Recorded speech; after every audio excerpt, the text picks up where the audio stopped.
Mulher pulou de um prédio para fugir do companheiro em Contagem. A repórter Shirley Barroso, ao vivo, tem os detalhes desse caso. Shirley, boa tarde, bem-vinda mais uma vez. Lair, detalhes não. Eu tenho um relato dessa mulher de 31 anos que, para não morrer desesperada, vendo a morte na frente dela, pulou de uma janela do segundo andar de um prédio, uma altura aproximadamente de 7 metros. E hoje ela está assim, ó. Essa é a Jennifer. Ela teve fraturas graves nos pés, nas pernas, no fêmur, no quadril e nos 2 braços. Olha, Laí, a história que ela estava me contando, ela falou que faz questão, ela guardou isso para ela por um tempo, porque isso aconteceu dia 12 de fevereiro. E agora ela decidiu falar e contar tudo o que estava acontecendo. Porque até para a família, até para os funcionários do hospital onde ela estava, ninguém sabia o que tinha acontecido, tá? A Jennifer é casada, um relacionamento de uns tempos para cá começou a ficar complicado porque o companheiro de uns 6 meses para cá começou a demonstrar muita agressividade, ela acredita que seja pelo uso da droga, até que no dia 12 de fevereiro a Jennifer vai começar a relatar para a gente o que aconteceu. Uma história impressionante o que essa mulher passou. Jennifer, obrigada por confiar em falar com a gente, em ser corajosa. Eu quero que você conte para o pessoal de casa, para aquela mulher que está lá em casa passando pelo que você passou. Vamos começar do dia 12. O que aconteceu? Por que vocês começaram a discutir? Eu cheguei do serviço, dia 12, no final do turno, aproximadamente às 18 horas. E numa rotina comum, ele foi para a cozinha, eu fui para o quarto. Ele me perguntou sobre um dinheiro. Esse dinheiro, inclusive, era para pagar um aluguel de uma das lojas. 10 mil reais. De 10 mil reais. Falei, o dinheiro está guardado. Ele falou comigo assim, não, eu preciso do dinheiro. Eu falei, não vou te dar o dinheiro, amanhã eu preciso dele. Você sabia que era para ele usar droga? Eu sabia que esse dinheiro não tinha para outro fim. Quem vai pôr 10 mil reais na mão e vai para a rua? 18 horas da noite. E aí ele instigou uma situação em que não existia. E eu falei assim, não vou te dar o dinheiro. De repente, ele vai na cozinha, volta com uma faca de churrasco, do tamanho do meu pulso, uma faca molada a laser, muito autocortante. E falou comigo assim, não, isso vai acabar hoje. Eu falei assim, não, vou te dar os 10 mil reais. Ele falou, eu não quero os 10 mil reais. Eu vou te matar que isso vai acabar hoje. Quando ele veio pro meu lado, eu dei um pulo para trás e falei, calma. Se você me matar, você vai ficar sem os carros, que tá no meu nome. Eu falei com ele assim, se você me esfaquear, eu não faço leitura facial. Aí ele foi e falou assim, Aí ele foi, pegou o telefone, ligou pro irmão dele. Ele ligou pro irmão dele nesse período de 4 a 6 vezes, pedindo o CPF, pedindo o irmão dele que abrisse o aplicativo, porque o casamento tinha acabado e que ele ia resolver ali e que ele ia transferir os carros pro nome do irmão dele. A minha intenção naquele momento era de que se eu morresse esfaqueada, tivesse uma prova que ele era culpado, a polícia ia juntar uma coisa com a outra. Só que naquele meio tempo, foi um terror dentro de mim. Foi uma luta muito forte. E nisso ele ligando, eu fui ganhando tempo e a minha cabeça foi a mil. Eu falei, eu vou ser mais um número. Deus, eu não posso ser mais um número. Eu não posso. Eu pensei, eu vou morrer esfaqueada. Não tem como eu sair daqui. E nisso, eu olhei para trás, eu só vi a minha janela. E eu falei, eu só tenho 2 chances. Se eu pular, eu tenho uma chance de viver. Se eu ficar aqui, eu vou morrer esfaqueada. E nisso eu orei, eu falei, Deus, se eu tiver uma chance de viver, o Senhor me dá. Se eu não tiver, manda um anjo que me pegue pelas mãos e me leve para o seio de Abraão. Mas eu não vou morrer dentro desse apartamento, eu não vou ser mais um número. E por algum motivo inexplicável, a vizinha deu um grito. E ele assustou com o grito da vizinha, pegou uma bermuda, jogou em cima da faca e foi no rumo da porta, olhou para mim, olhou para a porta principal da casa e falou, se você gritar ou correr, antes de você chegar lá, você já vai estar toda cortada, você sabe, né? Eu falei, não, eu não vou correr, não, pode ficar tranquilo que eu não vou correr. Eu falei com ele assim, eu tô com sede, para ver se ele me dava as costas na cozinha. Ele falou assim, você não precisa se preocupar com água, que você vai morrer rápido. Quando ele virou, que ele olhou para a janela, para ele olhar para a vizinha, a minha mão direita abriu a janela, meu pé direito pisou na beirada da cama, porque era do meu lado, né? Do meu lado direito. E eu pulei, eu me içei do lado de fora e caí lá fora. Quando eu levantei, Shirley, que eu vi que eu era sangue, mas que eu estava viva, eu falei, aqui tem propósito. E comecei a gritar, socorro, porque senão ele poderia descer e terminar o que ele estava querendo começar lá em cima, que ele ia fazer. Aí eu comecei a gritar e começou a aparecer testemunhos, o prédio é tudo muito colado, o residencial tem 50 prédios, são muitos apartamentos. Como teve muita testemunha, ele voltou para trás imediatamente. Só que nesse momento que você pede socorro, eu vou te interromper para a gente pegar essas partes mais principais do que você me contou. Quando você socorro, e aí um vizinho, vamos chamar a ambulância, e nesse momento ele já tinha chegado, ele não deixou. Ele não deixou. Ele falou, é minha esposa, eu vou pegar ela, ele me pegou pelo braço. Ninguém questionou o que tinha acontecido. E eu comecei a gritar, levanta a blusa, a faca. Eu toda com dor, eu gritava com medo da faca. E ele falava, cala a boca, não tem faca, não tem faca. E o cara, virou pro cara e falou assim, não, ela tá alucinando, olha a altura que ela caiu. E o cara, na boa intenção, que ele teve boa intenção, ele me colocou dentro do carro. E ele saiu comigo do condomínio. Do condomínio até o local para onde você foi socorrida, o que ele falava para você? Ele, no início, ele falava assim, você não pode ir pro hospital, senão você vai me entregar. E começou a procurar nos bancos traseiros do carro um machadinho. E eu falei, meu Deus, eu não cheguei até aqui para morrer. Eu não vou morrer, eu não posso morrer. E eu comecei a trabalhar. Eu te amo, meu bem, isso é o amor da minha vida. Eu te perdoo, isso foi um acidente. E de alguma forma Deus trabalhou e eu ganhei tempo. Shirley, quando eu tava com a cabeça assim, eu vi a luz, a viatura. Eu peguei minha mão toda quebrada, Shirley, e joguei pro lado de fora da janela. E falei, a viatura. Aí o policial viu e falou, o que tá acontecendo? Aí o policial, do policial assustar, ele falou, não, ela sofreu um acidente. Ela sofreu um acidente, o policial esticou a mão e falou assim, a UPA Ressaca é na frente, pode seguir reto. E aí, nessa hora, eu tive paz, que eu falei, ele não vai agora, ele não vai me matar. Aí ele falou comigo, mas se você contar, eu vou no interior e vou matar seu filho e a sua mãe, eu vou cortar eles todinho. É um filho que não é filho dele, é de outro relacionamento. De outro relacionamento. Aí, nesse ponto, eu falei com ele, não, fica tranquilo, eu te amo, eu te perdoo. Ele falou, você me perdoa? Eu falei, eu te perdoo, em nome de Jesus eu te perdoo. Porque a gente precisa de perdoar o próximo. Uma coisa que eu tô querendo aqui chama justiça. Mas o perdão da alma da gente, a gente tem que dar. Ô Jennifer, aí você estava no hospital sendo atendida. E aí, como as lesões foram muito graves, você precisou ser transferida e você precisava de acompanhante. Quem era o seu acompanhante? Ele não aceitava ninguém entrar no hospital. Eu entrei na UPA Ressaca, fui transferida imediatamente para o Hospital Municipal de Contagem, porque foi o hospital que tinha condição de me receber naquele momento. Ele ficou comigo os 3 dias no hospital. Como é que foi essa permanência dele no hospital? O que ele fazia? Ele ficava comigo o tempo todo e toda hora ele olhava para mim e falava, não esquece o que a gente combinou. Se você falar, você já sabe. E a gente num estado de vulnerabilidade. Eu não conseguia levantar as mãos, Shirley, abrir o dedo. Você acha que eu ia falar alguma coisa com um enfermeiro, com alguém? E com medo também dele ir para o interior para matar sua mãe e seu filho? Isso, com medo, primeiro da minha vida e depois também da minha família. Teve um momento que você me contando aqui que você estava gemendo de dor, ainda não tinha feito a cirurgia em um dos pés que ficou muito grave e tem também o fêmur, a bacia, enfim, você sentindo muita dor. O que ele fez? Ele te acalmava? Não, eu teve um determinado dia, era aproximadamente 7h30 da noite. Ele apagou a luz do quarto porque ele queria deitar. E eu falei com ele, nossa, tô sentindo muita dor. Ele levantou, pegou meu pé direito, que é o pé que eu tenho 16 parafusos depois da cirurgia. Eu ainda não havia operado. Todo mundo já vivenciou isso, de ter a mão espremida. Eu tive o pé espremido com toda a força. Ele levantou meu pé o mais alto possível e jogou. O meu pé bateu na cabeceira da cama. E ali eu gemi tanto que a equipe toda foi me socorrer, me dar morfina. Eu tive que ficar calada, que eu não podia contar. Difícil ouvir uma história dessa. Jennifer, vamos lá, vamos passar, porque foi tanta coisa que você passou nesse hospital.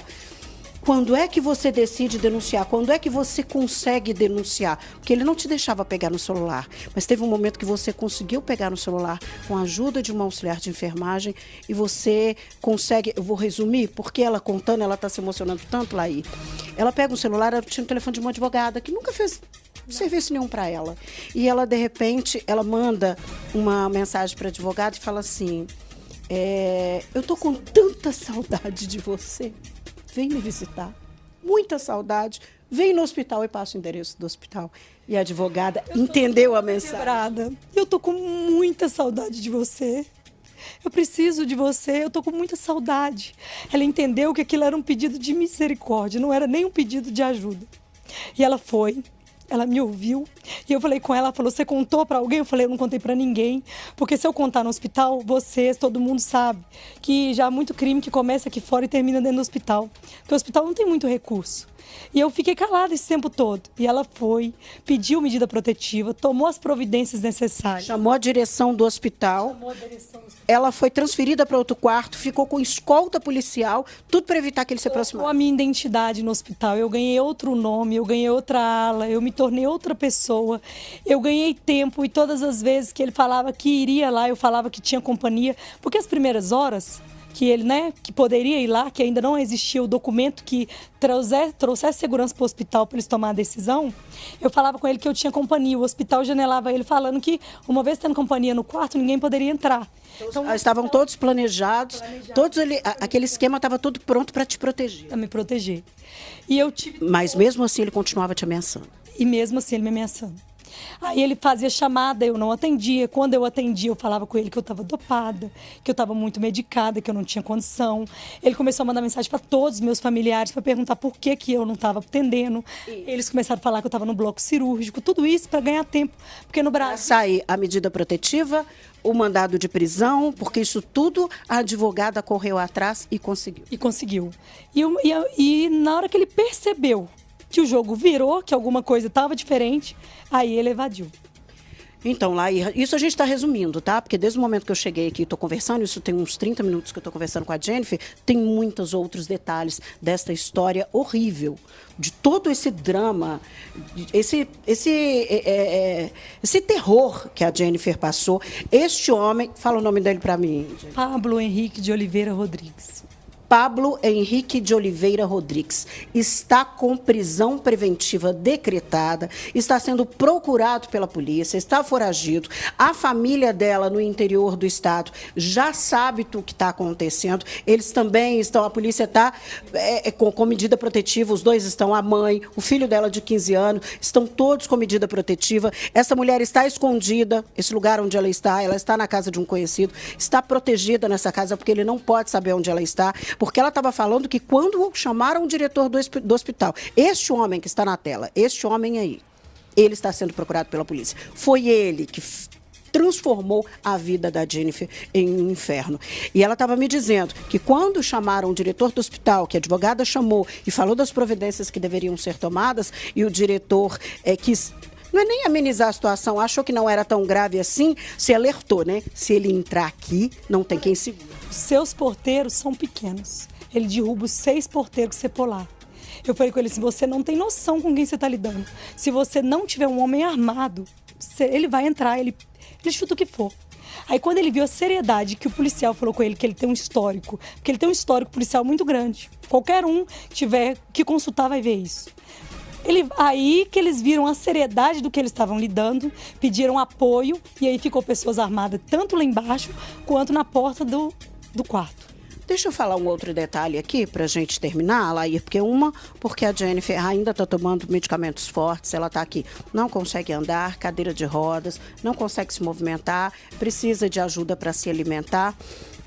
Eu vou falar de um detalhe muito importante, que a Jennifer, eu fui chegando e ela falou, né, que ruim te conhecer dessa maneira porque eu te vejo tanto na televisão. E foi exatamente a televisão que me deu coragem, porque foram as mulheres perdendo a vida e que não tiveram coragem, que me deu coragem. Porque até então eu estava com medo de tudo. Acabou esse medo. Acabou. Até a minha ação de ficar calada no hospital foi resultado de tudo que eu já vi acontecendo. A força que a televisão me deu foi muito forte. A gente, mulheres, nós temos que nos unir para não ser mais números, gente. Porque quantos mais números, mais eles vão se fortalecer. Se vocês se omitirem, vocês serão mais uns números. Olha o tanto de mulher que a gente tem histórico aí que morreu nas últimas semanas. Você deixou a vergonha de lado? Não tem vergonha nisso? Acabou. Eu pensei, a minha imagem. Depois eu levantei e falei assim, peraí, quantas virão depois de mim se eu não reagir agora?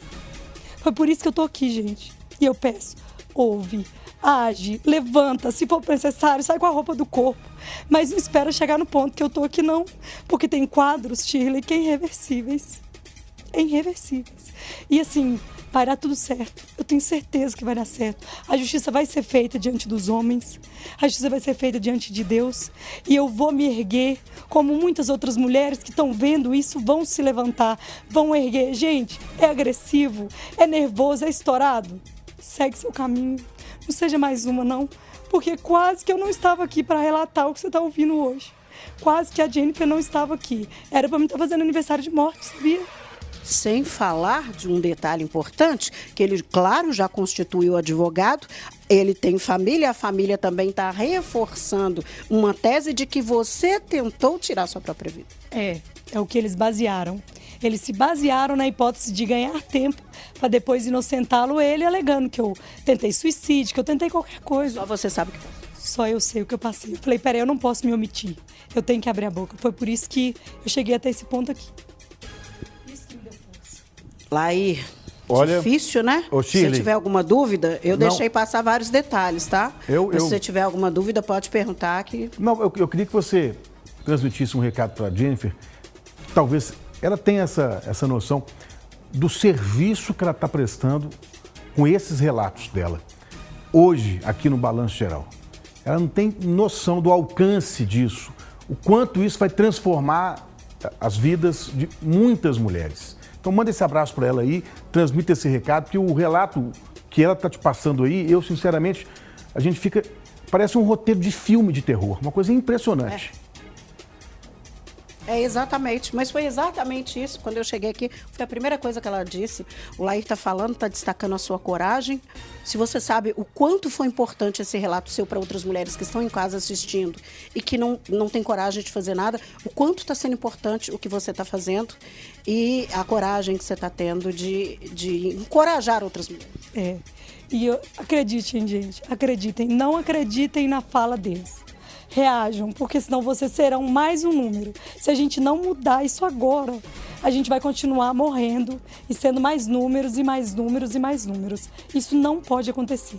A gente tem que juntar, a gente tem que reagir, tem que denunciar, tem que abrir sim. Eu tive vergonha de expor a minha imagem. Mas eu levantei e falei, peraí, mas qual imagem que eu tenho para guardar? Se o que eu tinha, ele já me tirou a dignidade. Tirou tudo. Ele conseguiu tirar a força, mas eu falei, peraí, não. Eu sou muito mais forte do que eu penso. E o que está conversando com vocês aqui é uma experiência pura de fé, de coragem. Reajam, gente, não esperam acontecer o que aconteceu comigo, não. Porque eu pulei, mas eu tô viva. Mas muitas de vocês podem não ter a mesma chance. Pode ser pega de surpresa, não ter reação, não ter ação. Então, se ele é agressivo, se ele conversa mais grosso, se ele é bruto, denuncie. Faça alguma coisa, não espera chegar no ponto que eu tô, não. Porque senão depois vai ser só mais um número. E de número em número a gente vai embora. Jennifer, obrigada, viu? Eu não consigo pegar na sua mão. Eu sei que está difícil para você, essa recuperação ainda está muito difícil, né? Todo esse esquema montado aqui para a Jennifer ficar, até o local onde ela está é de segurança. Então eu te agradeço imensamente pela confiança que você tem no jornalismo da Record, na confiança que você tem na gente. E pode saber que nós estamos juntas nessa. Nós estamos juntas nessas. E esse homem vai ser preso. Com a ajuda de você que está em casa, sabe onde ele está? Ele vai ser preso, porque a justiça já determinou a prisão dele. A justiça já decidiu que ele tem que ir para trás das grades. O que vai ser feito depois, aí a justiça vai avaliar novamente, mas neste momento ele precisa ir para trás das grades, porque se ele descobrir onde ela está, nada vai segurar este homem. Então ele precisa dele, por favor, pagar pelo que ele fez com essa menina. Ô Shirley, vamos repetir. Pablo Henrique de Oliveira Rodrigues. Pablo Henrique de Oliveira Rodrigues. Vocês têm a foto, põe a foto lá. Tá aqui, nós estamos mostrando a foto. Gente, ele não vai ficar impune. Eu tô aqui porque eu quero justiça, eu não quero nada mais. A balança da justiça, eu tenho certeza que a justiça do homem, ela não falha. A gente tem lei e ela tem que ser seguida. E eu vou até o fim, enquanto eu tô viva, para fazer justiça, por mim e por quantas forem. Gente, reajam. Não espera chegar no ponto que eu tô. Não espera. Não espera cair numa cama, chegar no ponto que eu tô, toda quebrada, para poder, talvez, nem ter a oportunidade de relatar o que aconteceu com vocês. Então, muito obrigada pela oportunidade da emissora, por vocês, cada um de vocês que estão me mandando força, pelos apoios, porque eu vou com tudo e eu vou vencer. Obrigada, Jennifer. Laí, com você. Obrigado, Shirley. Um abraço para Jennifer. Agradeço mais uma vez a confiança no nosso jornalismo aqui. e dizer que ela não tem ideia do quanto está sendo agora transformadora na vida de milhares de mulheres, pode ter certeza disso. E tem que ter participação da sociedade toda.